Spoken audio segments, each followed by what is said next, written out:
Look at us, Mr. Bandana. We back at it. We are live. You start your timer. Thank you. Thank you. But yeah, dude. I will admit, Bandana, you got me way too high before.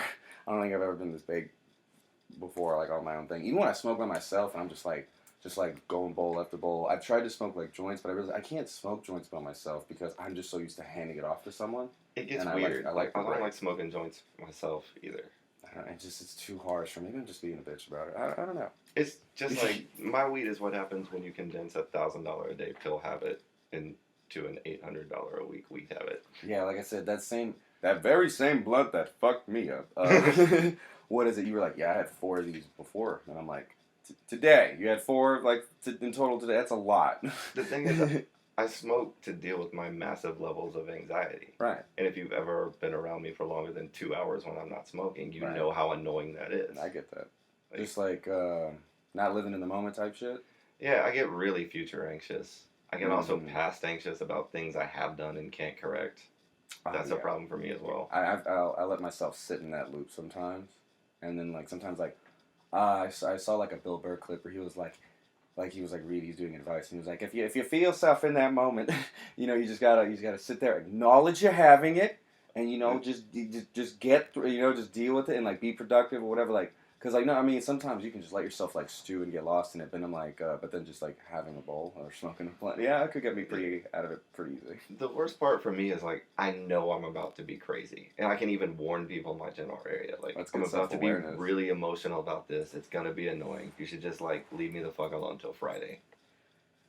I get that. I get that a lot. Because it's, like doing what we have to do, it's like people think, oh, you must be a social butterfly. It's like, bro, I get drained. I get drained mad heavy too. Like I did an episode by myself, and like I just did that to fill in. Like I know I can't keep skipping weeks anymore, so I did it. And I was sitting there, man, it feels good to be like, I've been alone in my house all week. I didn't go mics to do anything. I was just like, fuck, I need that social thing to refill. Let me miss some of these people. Let me miss doing some of this stuff. Because that shit can drain the fuck out. Dude, for me, I can't even. The assumptions people make about the type of person you are because you do this job is insane. I don't like people. I don't like crowds. Yeah. I don't like attention. I get that. I hate cameras. I hate being like this podcast notwithstanding. Like it's weird to me that someone wants to take video or my picture of me. I get that. Yeah, no, crowds freak me the fuck out. I don't like going to crowded places like that. But I do love attention. But I'm like, it better all be positive because it's not. You better get away from me. It's like, hey, if you're not gonna love me, go away. Like you know what I mean? Like I want to be. I don't know. Not put myself in a bubble, but it's just like no, like I already have a hard time enough with people. It's like if I'm gonna have to deal with you, be nice to me, damn it, like My favorite thing, like Tommy Drake has ever said about me, is he goes, "You have this charming ability to be completely surprised when your joke misses and completely surprised when it hits." And it's like that's me in a nutshell. It's weird to me that people want to pay attention to me, but I also get frustrated when they don't. Yeah, man. It's like I don't know. It's just like it's a weird double-edged sword thing. It's just like I don't know. It's like setting your expectations in a weird spot. I guess so because it's like kind of that thing. It's like you were surprised that it bombed and you're surprised that it does well. You're just like, what were your expectations with that mentality? It's like I don't know. It's why I'm so much happier ghostwriting for people than I actually am on stage. No, straight up, I love helping people write because I just love saying stuff. It's easier for me to help other people write because I'm like, I'm never going to say yeah, that I shit. could never say that for X reason, but exactly. You can. You totally. So it's like the pressure's off. I'm like, why can't I do this for myself? That's why I love tagging for Will Loden. Like, I'm never going to play in the, like, Southern history arena of comedy, but it's fun to write for it every now and then. Like, how many times Will's like, I love helping black guys write. It's like, and I bet you're great at it. He's one of the best people. He's asked me one of those questions that I never got when I was like sitting down like writing with somebody, and he was like, I told him a premise, and I told him a new joke that I wanted to work on, and I said the whole thing, and he's like, where do you want to go with that? And I was like, I thought I was done. And you're like, but he's right, and like it has helped me expand it, blah blah. But I was like, I never thought about it like that before. No. It seems obvious that I should have, but like, no. It's weird when me and him get together because he's the king of expansion. More, and I'm the king of like cutting things down and compress. I sent him like what for me was an eternity, like a 3-page long story joke, and he sent me back, yeah, that skeleton has some bones on it. You should put some meat on that. I'm like, bro, that would take me 5 minutes to say already. That's no, yeah, because like I'm real big on just like sometimes I may be doing it. Yeah, I think I was realizing recently. I think I was like a little over focused on like trimming the fat, to where it's like I don't think I gotta let myself expand. Guilty. Like it's got to be chop, chop, chopping and whatever. But then sometimes when you listen to some people's shit, you're like, man, you had me like. It's like try to listen to yourself. It's like, man, you had me with this part, but you just kept going on to something else, and I forgot what the fuck we were even doing. And the white trash stuff I say is true. It's a bill collector trying to reach me right now. Amazing. That's getting screened. That's a daily occurrence over here. Oh yeah. No, I get bill collectors calling me, and they're like, "Hey, are you your dad?" I'm like, "No." Fuck. Like, you know what I mean? I just sent the most embarrassing text message the other day. Mm-hmm. I met this actress who I'm not gonna like name drop, but porno actress or no, like actual actress, okay. Like in movies and stuff. Saw me do a show a couple weeks ago. I was like, I've got a project in Houston. Like, I'll hit you up. And so she DMs me on Instagram. Okay. And she's like, give me your number. I'm gonna reach out. Professional, is she? Yeah. And she's like, DM me your number. I'm gonna call you. And I sent her my number, and the message I sent after said, could you send me your number so I know to answer when you call? Right. Because I got bill collectors, and I can't be answering strange area codes that just like... Shit. That's why I love Facebook Messenger. Dude, it's the best. Yes. Like, instantly, show me a picture of the person I want to screen right now. God. It's like, first off, they have to request to even want to be, like, associated with me. I love that. But video Facebook Messenger is aggressive. I like doing it in groups, but I don't think I've had anyone actually try to like call me straight up and just FaceTime me like, "Yo, bro, what do you need to look at me for, bro? I'm in the car." Dude, Will Loden does that to me at like 6 a.m. That's hilarious. He's never wearing a shirt either. He's one of those people that like if he's in a good mood, he's drunk, he's gonna leave me a message. Drew Holloway does that too. You know? Oh crap! Andy Huggins is calling me. Hey man, but I wish I had my aux thing. Yeah, if I could have. I could plug it in there and he's like, hello? And it's just like, hey! I don't even want to joke around about like being mean to Andy. People be like, I was just mean to him on his post, but I was doing a callback to a thing he wrote on one of my posts months ago, and he must not remember it. Yeah, that's not even an old person thing. I wouldn't have remembered that shit either. No. Well, I wrote a joke about a suicide note like 6 months ago, and he sent me this message. He's like, if you want, I can help you punch up that note. And he just wrote a post where he was like, I could never write a suicide note because of something. I was like, if you want, I'll help you punch up that note, Andy. Right.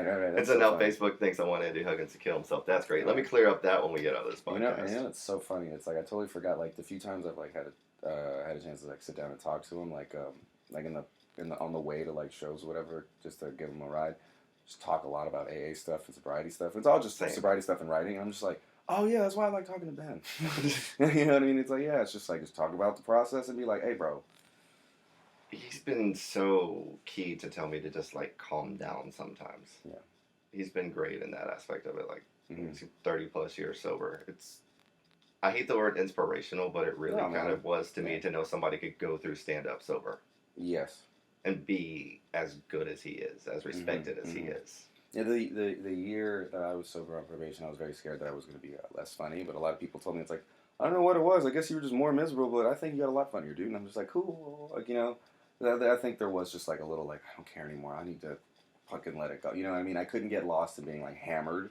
I couldn't be like too piped up on like coke or something. And I just couldn't be too baked, you know? And so I just like, I haven't had to feel and what I realized what my issues were, I was like, I stopped letting drugs be cool. I just started being like, no, this is the solution to things. You know what I mean? You know, I wasn't using it as a drug. I was just like, these are solutions. I was like, no, I stopped dealing with my problems. You know what I mean? Yeah.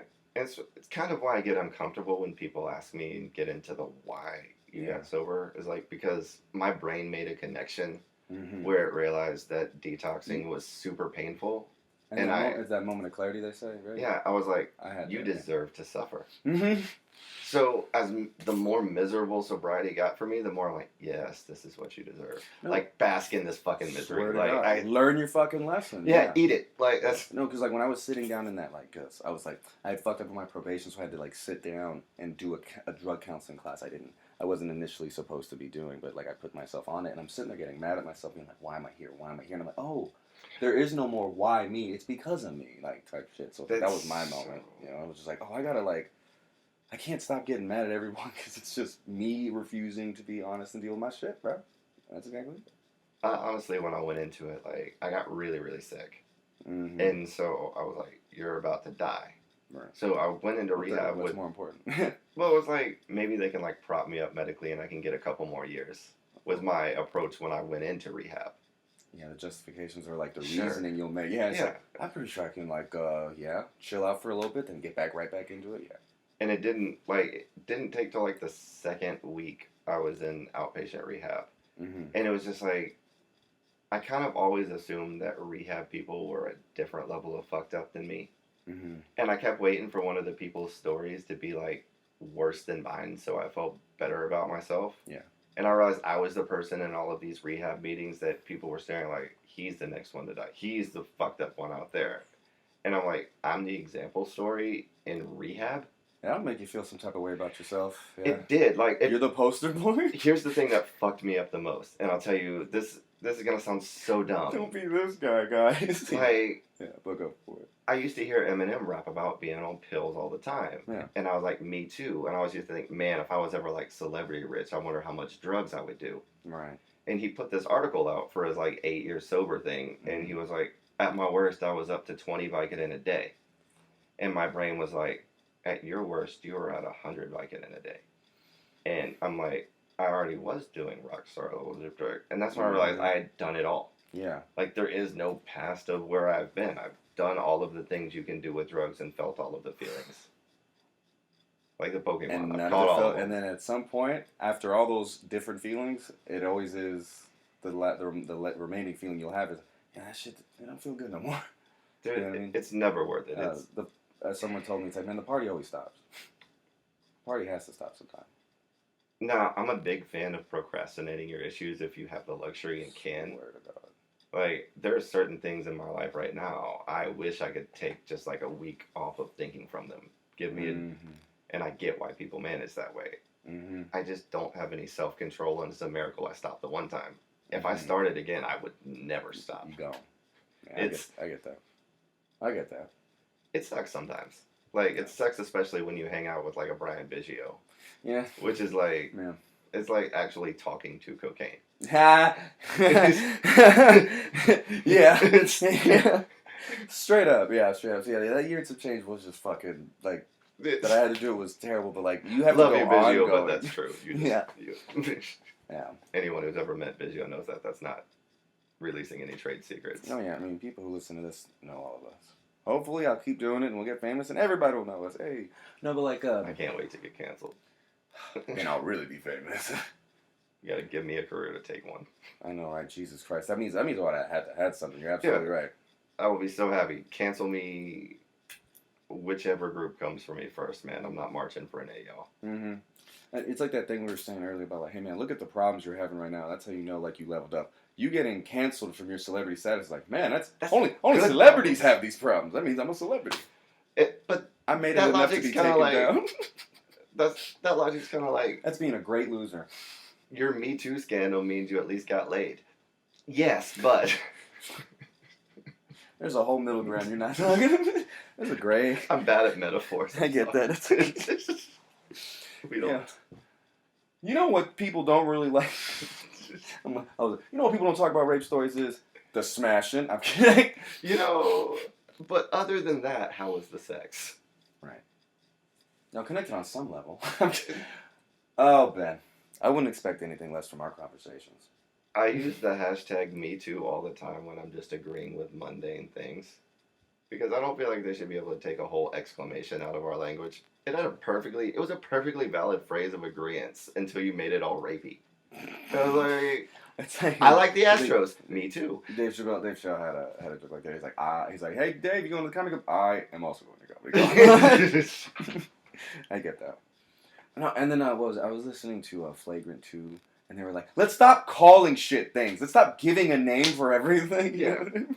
If you have to explain to me the thing I'm doing, it can't be that offensive. Like, somebody had to walk me through the concept of dead naming. And I was like, so I can't even say their past tense name when I'm referring to a past tense story and them in the past tense. Fuck that. I'm tired of people getting to pick my English. It just means I'm not going to have a super tolerant friend group around me. I feel that. I can live with that. It's whatever. I'm a comic. It's like, I can say, I can I can feel you saying this. I'm like, that's not a terrible, horrific, racist, or homophobe or anything kind of that person. It's just like, shit's weird for him sometimes. I get that. Shit's weird. It's like this. Elliot Page, you look at his Wikipedia page, it's like just literally everything's flipped. Like, you know what I mean? Like, they handled that shit quick. Like, you know what I mean? Yeah, like, he is known for, like, starring as a pregnant teenager in Juno, and you're just like, okay.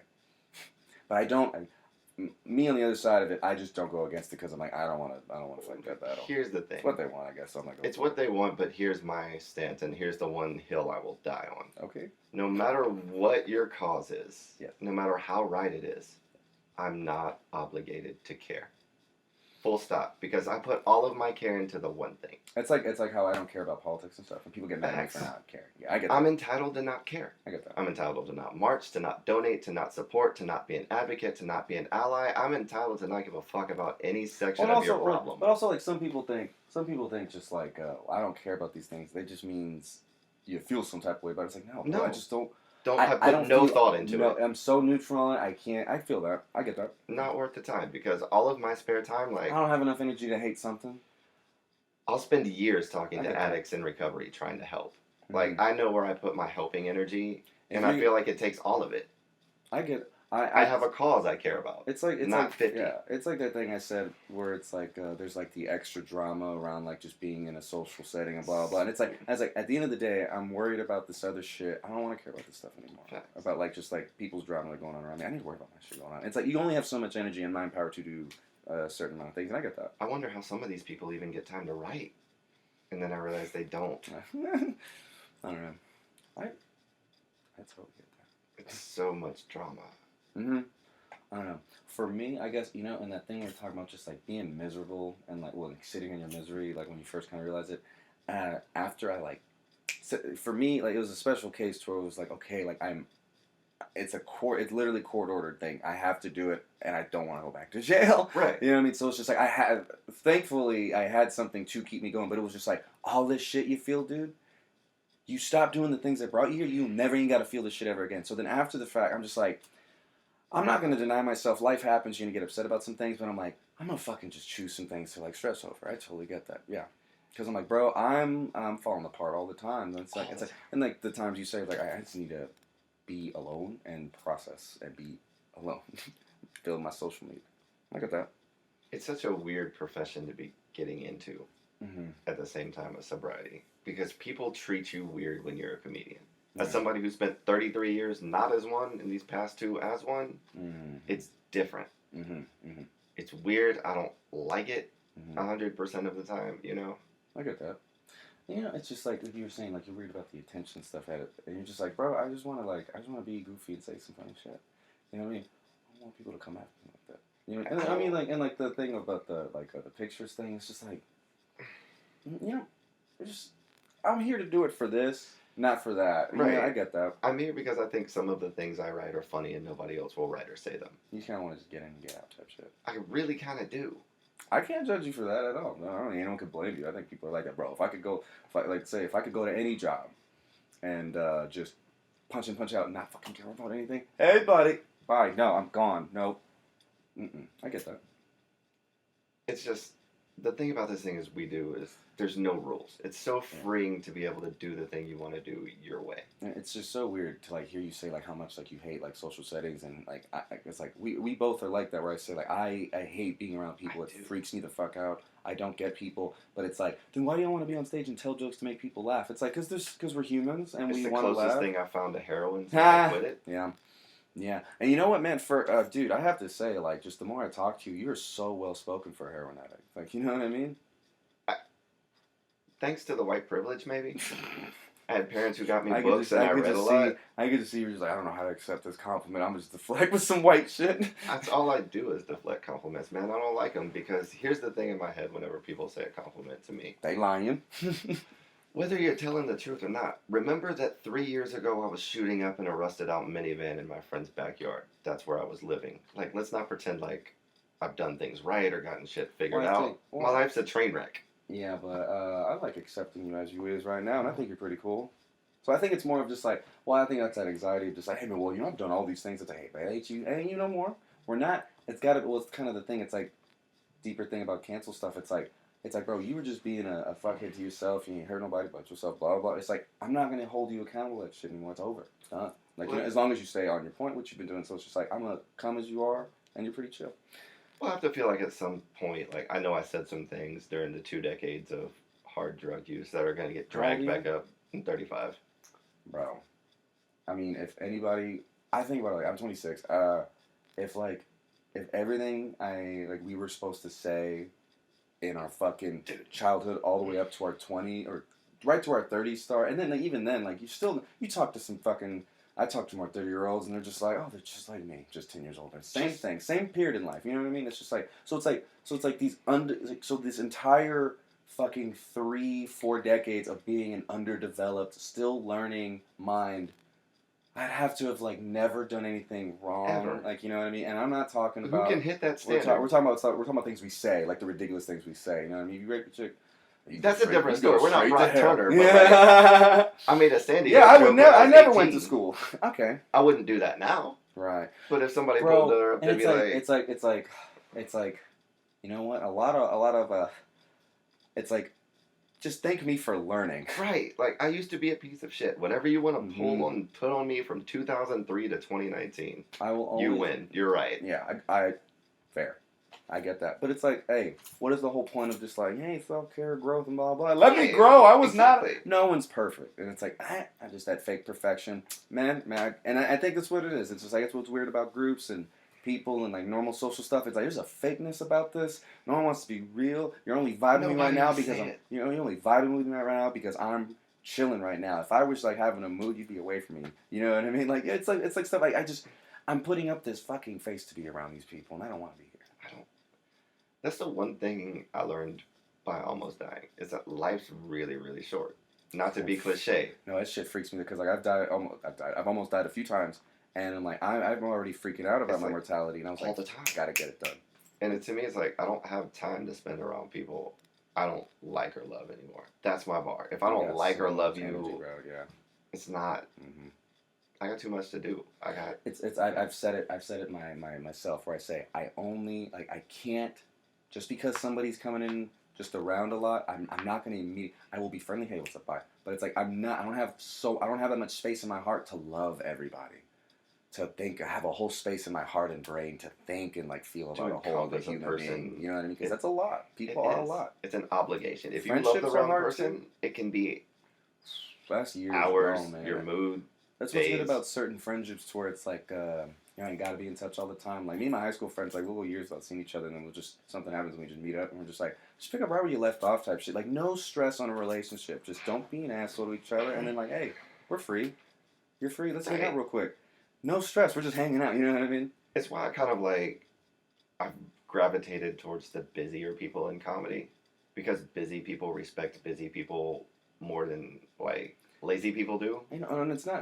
I'm not to say like you have to be busy to be successful, but it's like most successful people are busy, and it's just like, where's your head at? What are your priorities? And where are you I gotta worry about the right things. Yeah. You know what I mean? Where's your energy at? Like, what's worth my energy? And yeah, that's how you get places. You know what I mean? Like, you're never gonna you're never gonna get down the road if you never get in the car because you're just keeping worrying about what the fuck's going on outside the car. Start the fucking thing, dude. Go. The starting is the hardest part of all of this. Mm-hmm. There's 50 million things I have that I want to and could be doing. And there's only so much life left. And I've already almost died a few times. Right. Like, goddamn. I almost bid it going to College Station with Jerry Wayne in his pickup truck when we spun out on 290. That is hilarious. In the rain, like fucking like. Now that I know you guys were alive, it's like, that's hilarious in hindsight. It was the greatest fucking, like, story. Do you ever think of the just those parts that you're just like, ugh, my disgusting past, blah, blah, blah, and you're just like, do you ever feel like, oh my god, I wasted so much of my youth, or this or that? The money fucks with me. I get that. I totally get that. I don't ever want to know how much fucking money. I saved all that shit. All the drug money. If I never picked up drug I'd be driving cars like Jesse Payton does. Like, you know, thousands of dollars. Yeah. Like, here's the thing people don't know about me. Like, I was a good fucking poker player. Mm-hmm. I mean, too great. Yeah. Like, the amount of money I had on hand in cash for that run, like, and a lot of it went to drugs. It was just all of maintenance. Maintenance to drugs. Maintaining your habit. Yeah.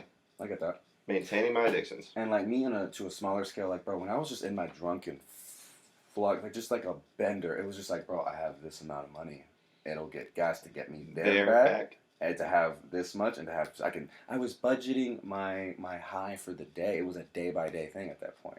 That is, so yeah. So it's just like, so the reason why I want to talk to you was just like someone who had to deal with someone had to deal with something to a much smaller level. It's like to hear, it's like, damn, even at that level, kind of like the problems are like underlying. It's all the same. It's about just like long. It's like you did it longer, and you got to go crazy. Mixed blessing, mixed curse. So it's like, you know what, and it's like, sometimes I like get mad about my past, and it's like, you know what, I don't have to keep getting mad about that if I just choose to learn and continue to be better from it, right? I really, as egotistical as it sounds, I find that the more I talk to people, the more specific things in my life happened just so I could relate to these people in these conversations. Like, I've suffered in some needlessly poignant ways over my lifetime. And I'm like, why me? And then I'll be having a conversation 15 years later where somebody will say the exact thing that happened to me. And I'm like, oh, this is how I reached that person. Fuck, that's why I went through that. Shit like that's beautiful, isn't it? It is, but it also sucks to be living as a cautionary tale. Yeah. That wasn't what I intended to be. Like, I didn't want to be the poster boy for sobriety in the comedy scene. That wasn't ever a life goal. Yeah, man, you just want to be the dude fucking around telling R. Kelly jokes. You know what I mean? I didn't want any of this. I didn't even want to be a comic. 1, 2, 3. Okay, we're back at it. So, for a guy who made me watch a 10-minute set of him doing stand-up, you don't want to be a comedian? Was never a dream. Yeah. Was never anything. Like, how I got into this was so backwards. Like, right. Jesse was my friend from poker. Jesse Payton. I like that. He, when I was in my 3rd week of detox, gave me and my fiance tickets to one of his shows for free, just being nice to get me out of the house because I've been miserable for 3 weeks. And a comic who's not on the scene anymore, who I don't want to name, had a really, really awful set. And I'm a prick. So I talked shit about it on Facebook unrelentlessly for about 2 weeks until he finally snapped and goes, well, if it's so easy, you fucking do it.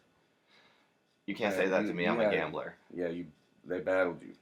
Yeah, so I went up. They squared up. You had to go at it. I'm like, okay. Yeah, and I went up at Improv and did 3 minutes at their open mic. Got like 1 laugh at an in-joke. Ironically, following Andy Huggins that night. Hey. Right? The only time I'll ever do that. I don't know. In any context. I feel that.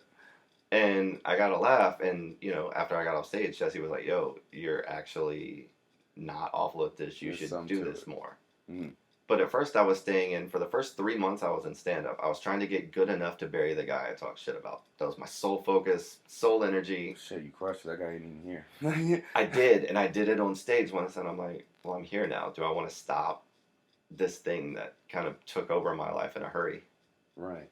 Like 2 years ago, I had never touched a microphone. Now I've worked with like Billy D, with Tommy Drake, with it. This past 2 years has been movie tale crazy for me. I got that, yeah. What do I have to be mad at? You know? For real. Damn. Not to get all Hallmark movie channel, no, but the 2 years of sobriety don't owe me nothing. Damn.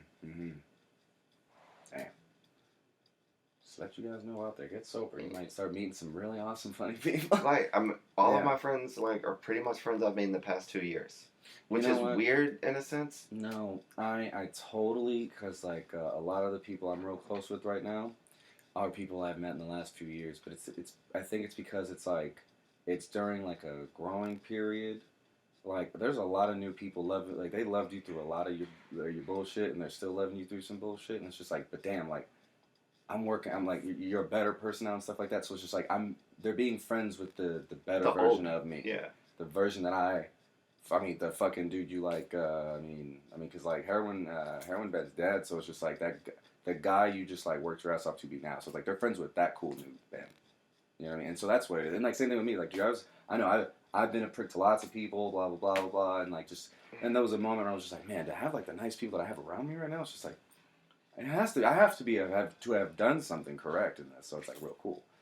The thing I fear is like, how long do you have to put a label on yourself before it sticks?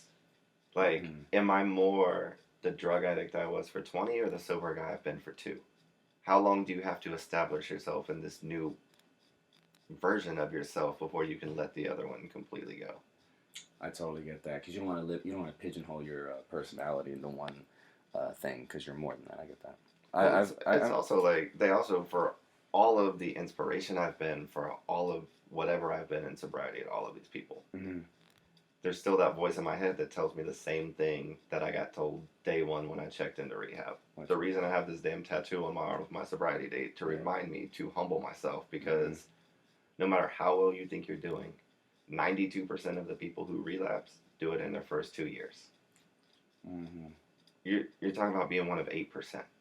Yeah. Just to make it to that benchmark, regardless of how well you think you're doing right now, I've still got 30 days left. Mm-hmm. I've heard stories of people slipping up the day before an anniversary because they got in their own head. Well, yeah, because the idea of like that label, it means so much. So like it does. It puts the thing on you, yeah. Damn. And so I struggle with the labels of it a lot, and I struggle to think like I don't want to pretend like I have it all figured out when I haven't even hit the first goal I've set for myself. I don't want to portray that image like I'm together. Mm-hmm. I'm not a train wreck anymore like my life was, but I'm also not. You're a human who's always just working on shit. Always trying to get a little better. It's like just a little. And yeah, I mean, and that means you're great because at least you're just trying to be better. It's like this. It's like say like you were say a bodybuilder or something. Everyone's just like they're gonna love you. There you go, right there, blah blah. It's like, hey, but it's still hard to do this shit, bro. There's a lot of extra things beneath this. So there's a lot of pressure. And, like, there's almost an expectation of it now that you guys think I'm this and that. It's just like, my regular maintenance routine, is it for me or am I maintaining this shit for y'all's image of me? You know what I mean? Am I maintaining myself or the image y'all have of me? It's just like, bro, leave me alone. I'm just trying to chill and focus on my shit. I get that. And it's like, I can never have days where I don't answer the phone. Because it pisses me off. So bad. I get that, yeah. Because it could be people reaching out for this. Mm-hmm. Because people do reach out to me for this. And it's never at a convenient time. Mm-hmm. Do you know how weird it is to know that 10 people have called me in my lifetime mid-suicide attempt? That's a lot of pressure to have on your shoulders. 7 for 10 lifetime. That's a good fucking average. Hey, that's better than most of the hotline That was all the grades I got in high school. I love that. Hell yeah. Okay. That's passing. Hell yeah. But it's like, but on top of that though, you have to keep the own bullet out your damn brain too, right? So that on top of that. It's also super unhealthy for me because I was taught at a very young age, here's how you deal with fear. Okay. This is my dad's fault. Because he was like, you can be afraid, but you have to do the thing anyway. Do it now. Don't procrastinate. Just do the thing. Be afraid after. He just taught me to switch it. And so the thing is, that works all the way up until you get afraid of dying. And now it's like, how do I confront that fear? Yeah. No, do I just go ahead and get it over with and die? Yeah. Some nights that's super appealing. Right. Yeah. You just want all the fucking... Just stop. And, like, the scary thing for me is I've had a couple of suicide attempts, and the time from me being sad to me acting on it was 5 minutes. It was 5 minutes from looking at a bad memory on my phone to driving my car into a bridge. Yeah. That's not a lot of time to stop a bad thought cycle. Right. Like, most people can't take a dump in 5 minutes. Right, yeah. Yeah, for real. That's all the time I don't even say if you check out. You're doing it right, you can't even wipe your ass in 5 minutes, like goddammit. You can have dingleberries and clingers like this. Exactly. Okay, I get that. So it's always kind of like a ledge with me that no matter how good I feel, there's always a part of me that knows I'm 5 minutes away, and that's scary. That's hard to deal with. Like, your brain's trying to kill itself. Yeah, right. For me, I think, like, just what led up all the way to my first TWI, me crashing my car, I think that was one of those, like, that was just a really long suicide. You know what I mean?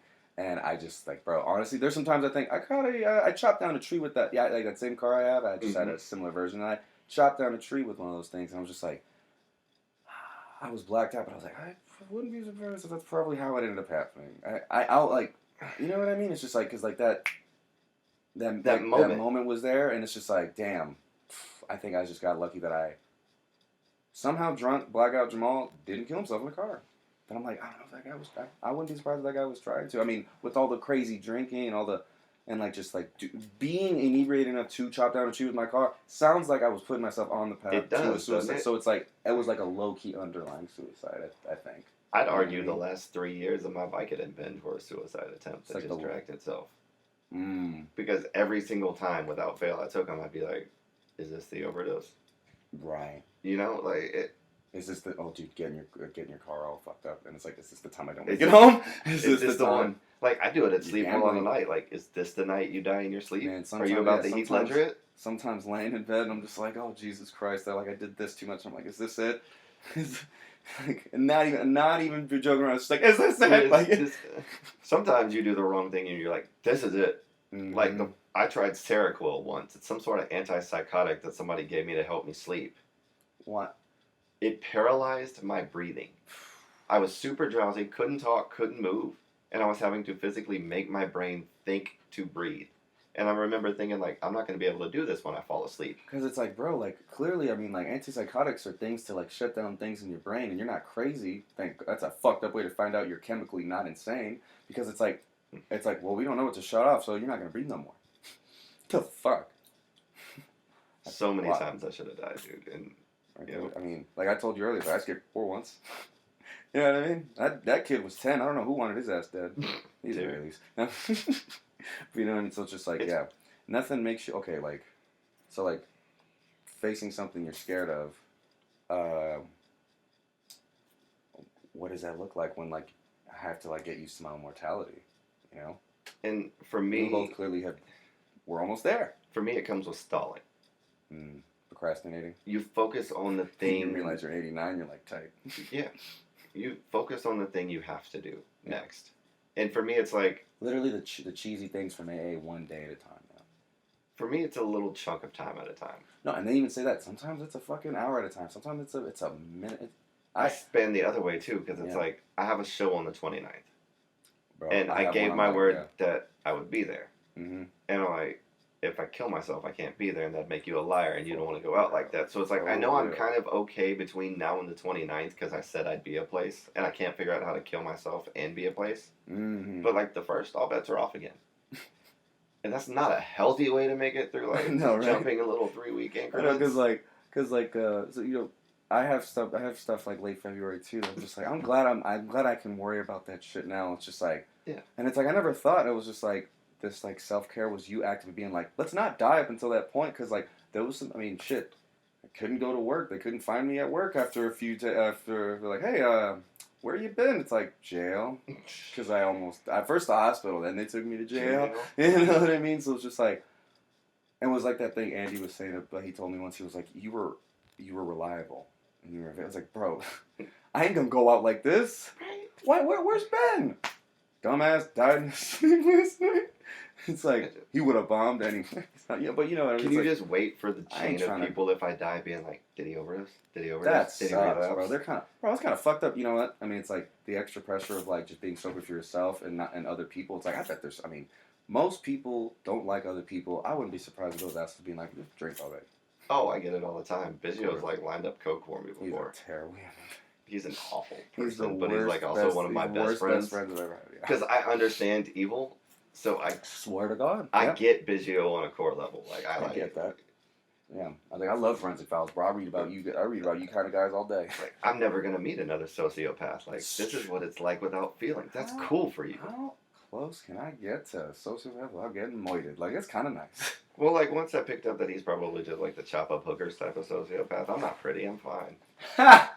Like, when you put things you feel into words and hear it for the first time, goddamn, man, I didn't know that's how I felt about it. You're right. Chop up the hookers kind. I'm like, yep. There's some people in comedy who strike me as so intrinsically dangerous, but their danger is pointed at other people, so I just don't worry about it. It's like the only thing that's stopping them from being a chop up the hooker guy. It's like, well, I don't even have a car. Like, I can't even afford a hooker. And here's the thing: it's like sometimes I know my opinions are biased in a bad way, and not only that, the worst part about being me is sometimes I know they're unjustified. You are at least admitting that, you know what, I'm judging someone on. I'm judging someone based entirely on a gut feeling that I have no proof for. Mad, unjustifiable, ignorant ass feeling. But goddamn it, I feel. And at least you can recognize it. I'll say this publicly because I've said it to him and I've said it to other people. Yes. Jeremy Thomas. My man. Never been anything but nice, cool to me. Never had a crossword to say to me. Me and him will never, ever be friends. The energy when I'm in the room, I feel like he's everything that went bad at a fraternity. And it's just like, I don't want any part of his life spilling into mine.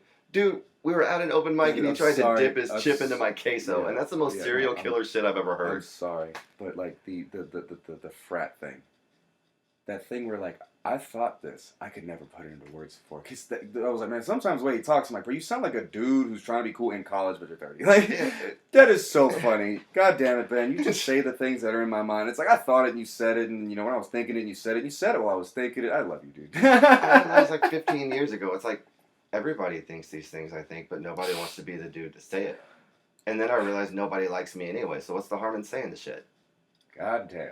That's so funny. Like, it's just like those beautiful moments where it's just like, man, when you really connect when you connect with someone on the most weirdest minute thing, and that was it.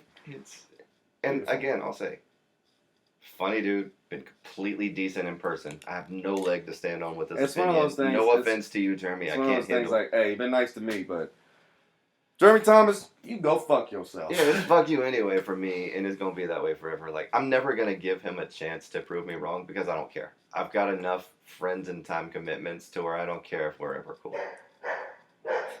I'm fine with people not liking me. I'm fine with people thinking I'm a shitty person when I'm being a shitty person. Right. I'm just willing to admit I'm a shitty person sometimes because it's convenient. Well, I mean, I think the easiest part about being shitty, like you were saying, just if I'm just honest about it, I ain't gotta just justify shit. I'm just like, no. And it's like, why? I gave you all the pieces there. Bam. Okay, I get that. Yeah. There's certain people who I will never ride in a car with. They talk too fucking much. I get that. I don't care how politically convenient it is for my career or how awkward it gets. Like, I'm just not going to do shit I don't want to do. I'm a huge gets invited somewhere and I'm like, who gonna be there? I'm a big who gonna be there guy. Oh, I'll leave if I'm blindsided by somebody who's there that I wasn't prepared to deal with. Like, there's time for me, that person is Jeremy Thomas. Jeremy Thomas, go fuck yourself. This is what this is evolved into. You know what my favorite thing is, though, if I'm being honest, while we're in the fuck you side, is when two comics date and then split up, and you have to pick which side is on the fuck you side. Sides, bro. I do, fuck that. I root for Super Bowl teams I don't even care about, bro. Your principles are all over the place. That's what makes you interesting. Like, God damn it. I ain't gonna worry about some crazy shit, but I will die on these retarded hills. Absolutely. I don't want to waste my energy on dumb things, but I will die on these goddamn hills, damn it. Well, what's the fucking point of there being a game if you're not gonna root for one of the teams? You know what? I don't like that game. I don't like that game, I guess. I like petty drama. I like it when ex-lovers are spiteful with each other. I like it when they release dirt about each other. I like it when they start shitting on each other's home lives and careers. I'm here for all of it. I like gossip and drama. Most people won't admit that. I'm a catty little bitch. There's some times, like, there's a quote from Arrested Development where the mom's just like, oh, it's fun to talk like this. I've said that a bunch. You're absolutely right. So I get that. The thing is, like, all of my shit happens so publicly that it all gets dragged. And I think that's my point of it. It's just like, I mean, like, I wouldn't be so public with all this shit. But, I mean, you kind of did leave yourself. It's like, what are you going to say is going to hurt me anymore? You did leave yourself at the, like you said it earlier, it's just like, as I am now, it's like, what are you going to do? You can't drag me. Right. As long as I don't be a rapist and not say the N-word, I'm untouchable. And it's like, yeah, good. That's a great problem to have. You know, as long as I keep being a decent human being and stay out of jail. I don't have to be good, just decent. Yeah. I can be selectively shitty, is what I've learned. Right, I get that. Pick your level of shittiness, and I'm not going to be awful. Yeah. People, I'm going to be like, okay, don't be a monster. That's pretty easy. What my favorite thing that's happened is like 5 or 6 comics in Houston have decided that I'm autistic. I don't think I've ever met an autistic person, so I don't think they've ever met an autistic person, so I don't really know where to base that off of. I don't know. I mean, you can make the case both ways. We're making a lot of eye contact, and I used to think I was autistic. Yeah. We're making a lot, so yeah, no, there's no way. I don't know. But it's a convenient excuse because people will write off the jokes I make and just be like, oh, that he's just, you have to ignore him. That, you know. That's just a little bit. Like, is there another white comic that could have survived my Kobe Bryant joke? Get back to me. I don't want to give him the credit. I'm going to say this, yeah. Yeah, I don't want to give him. I don't survived it. He's done worse, but give him the credit. He wouldn't have written as good of a joke. He's like, oh, you know, so that means I'm going to try now. I'm going to do something like that. Yeah, like. Oh man, it's fun to talk with. fuck this. You're right. So most Vizio has ever been referenced in a comedy podcast. You'd be surprised. Oh man. So you said this is like your 4th podcast you've ever done? Yeah. I haven't done a lot. I don't think I've done. I did Regular Dude Report. This is episode like twice. 10, double digits. So, one even. Yeah. Hell yeah, we broke the double digits. Like fuck yeah, Mr. Ben. Number 10. That's easy. What episode is Ben Daniel? It's 10. It's X, bro. Let's do that. It's like Malcolm X. It's Ben X. Hey, bro. Hey, that's why I got my man's Ben on for Black History Month. That's why I'm talking to Ben Daniel. I thought of that on the way here, and I was like, I have to put that in there at some point because it's Ben, and he'll think it's funny.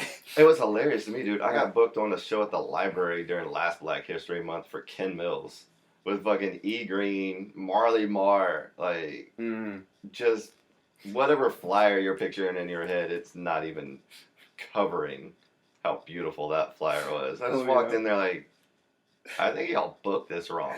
I honestly, one of my friends was booked on a show where he was like literally the only white face on the poster, and it is just fun to be like, look at all this black excellence. Like, welcome to the affirmative action until someone looks. Oh wait, never mind. I get what he's saying. That's so great.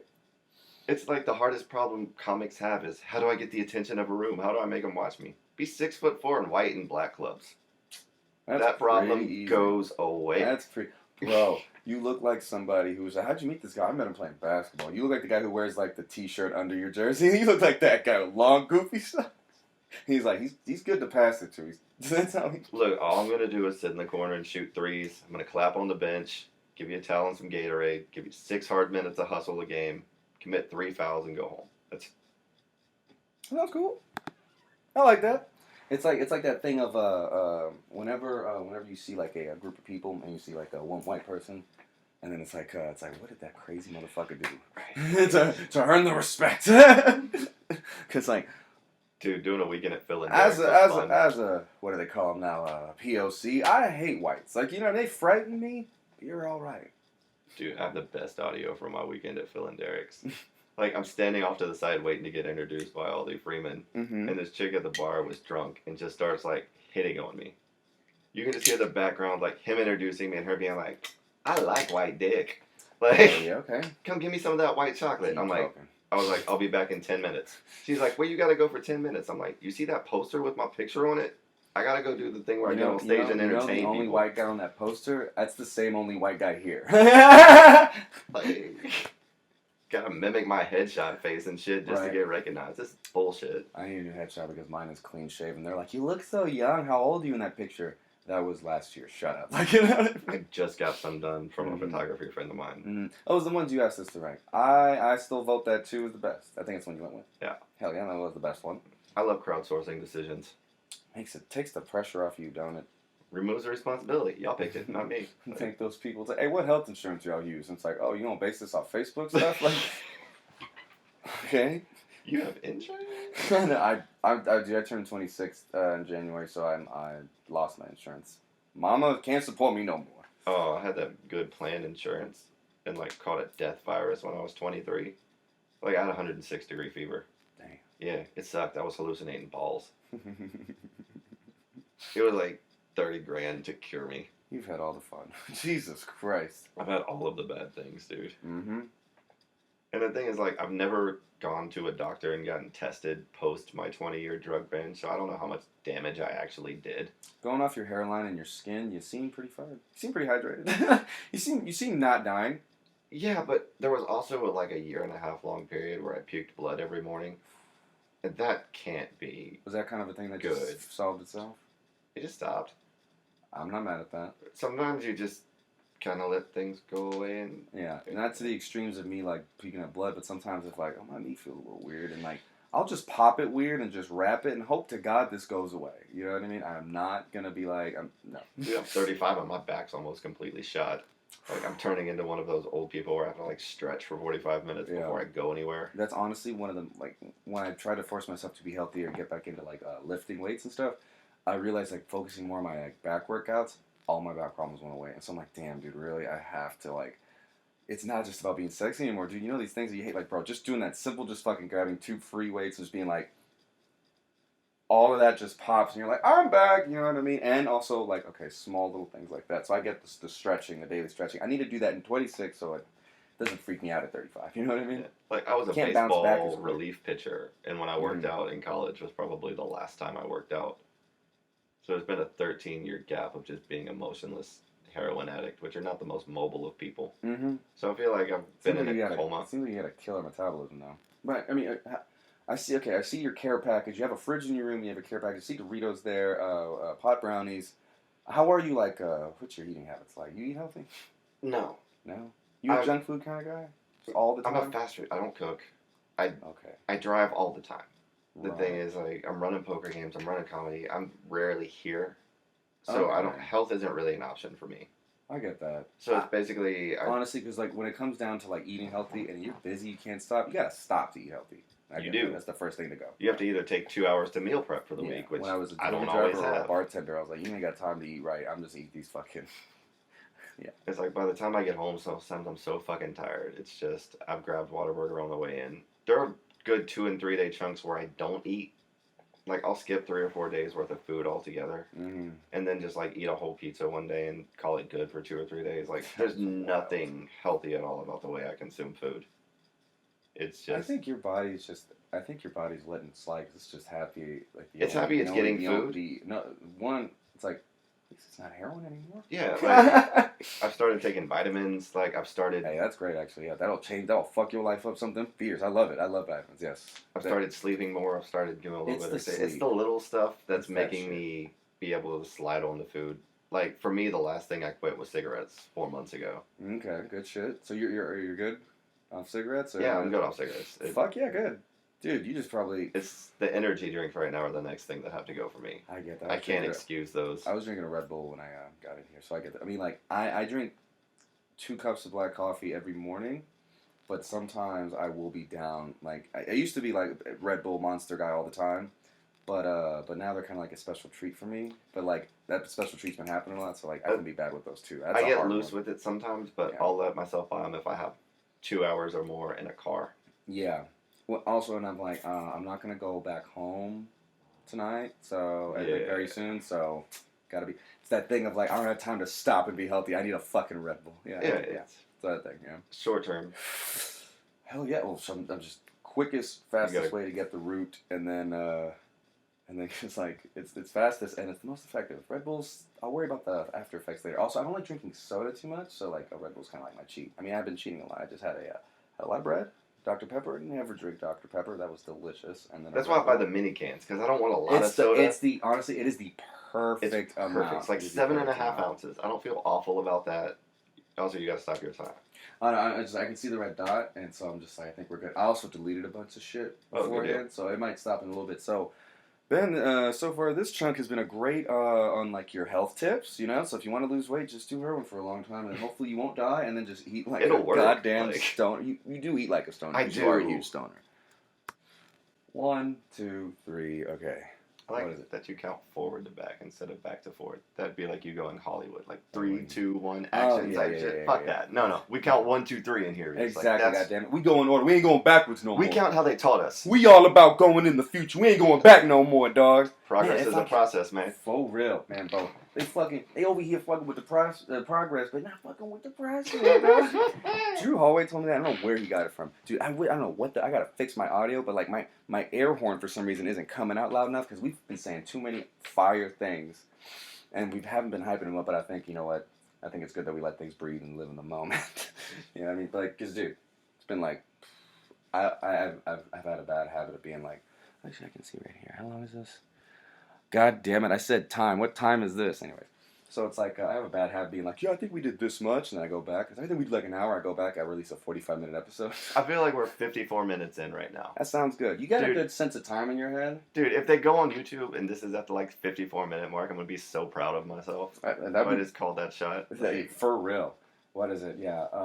If we had more time, I think we could easily crush the record I did with Adam, which is like first 2-hour one. I'm like, for the one to have 2 hours, I had the most boring motherfucker on the planet. No, I'm kidding. We got wine drunk, and it was great. The thing is, all the redheaded bald comics look the same to me, Mm-hmm. and one of them's a piece of shit. So I'm not really sure out of Radcliffe, Cantwell, and the other one. I mean, half the time I was talking to the other one, and I thought I was talking to the other one, but it was Adam the whole time. One of them's funny though. You should book the funny. I'm not sure which one of the two, but it's all the same. At some point, I don't even think one lives in this. They all sub for each other. Like it's.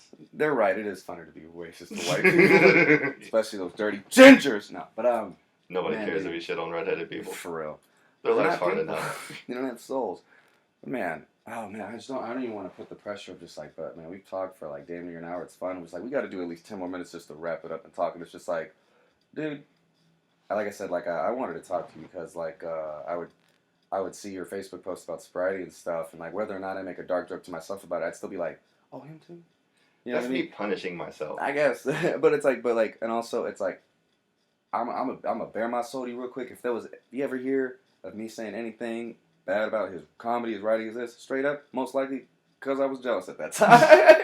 I'll admit that. I'm like, I mean, you're focused on it's like, bro, I just want to write my Facebook jokes. I want to write my fucking jokes. I want to perform my shit. I want to just deal some cards, make some money, and hopefully I could get to do less than one and get more money off the comedy thing. So it's like, and you do it, and that's all you do. That's all. And I'm like, I can't get mad at you for that. Nobody can hate you for that. If they do, I mean, like, they got to be honest and say they're hating. Like, you know what I mean? At a certain point, like, do you really want to envy what the ex-junkie has?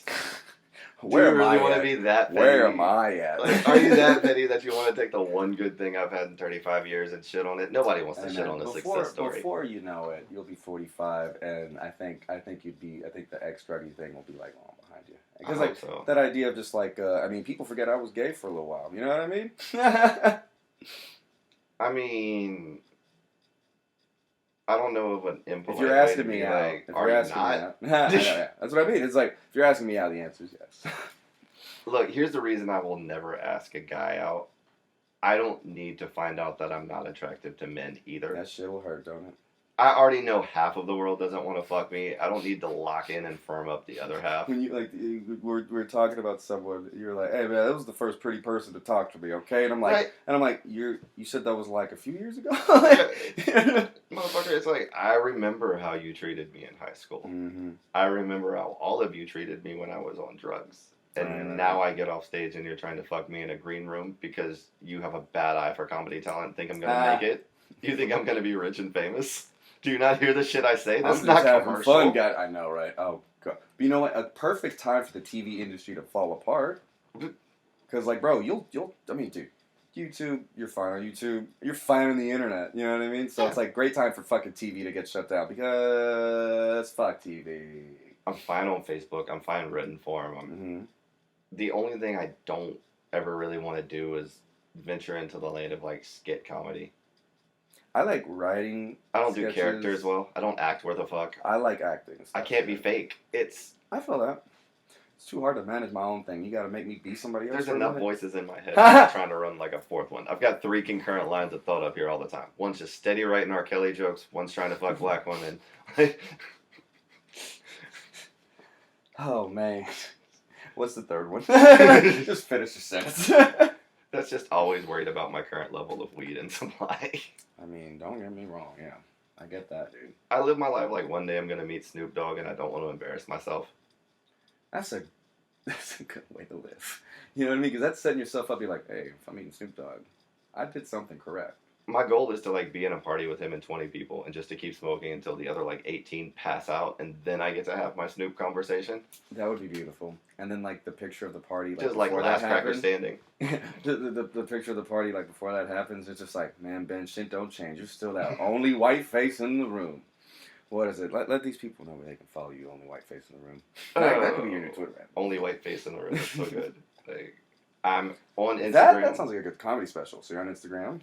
At Very Dark Comedy. On YouTube, BD Comedy. Mm-hmm. On Facebook, Benjamin A. Daniel. Hell yeah. The other platforms I might be on, but I don't use them. Right. I mean, all you need is those anyways. DM me if you want to send me naked pics on Snapchat. I'll give you that. If you want to get roasted for the stupid shit you DM him, y'all DM him on Facebook. I love that. No, what was that? You had one recently. It was just like it's like. Did you not know how to fucking read? I said no. Like, she goes.